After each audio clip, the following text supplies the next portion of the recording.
திருப்பாடல்கள் 89 1, 2 மற்றும் 20, 21 மேலும் 24, 26 முடிய ஆண்டவரின் பேரன்பை பற்றி நான் என்றும் பாடுவேன். நீர் உண்மை உள்ளவர் என தலைமுறை தோறும் என் நாவால் அறிவிப்பேன். முது பேரன்பு என்றென்றும் நிலைத்துள்ளது என்று அறிவிப்பேன்.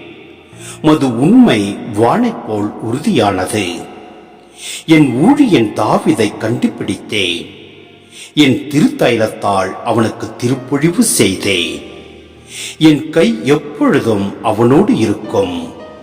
என் புயம் உண்மையாகவே அவனை வலிமைப்படுத்தும். என் வாக்கு பிழாமையும் பேரன்பும் அவனோடு இருக்கும். என் பெயரால் அவனது வலிமை உயர்த்தப்படும். நீரே என் தந்தை, என் இறைவன், என் மீட்பின் பாறை என்று அவன் என்னை அழைப்பான்.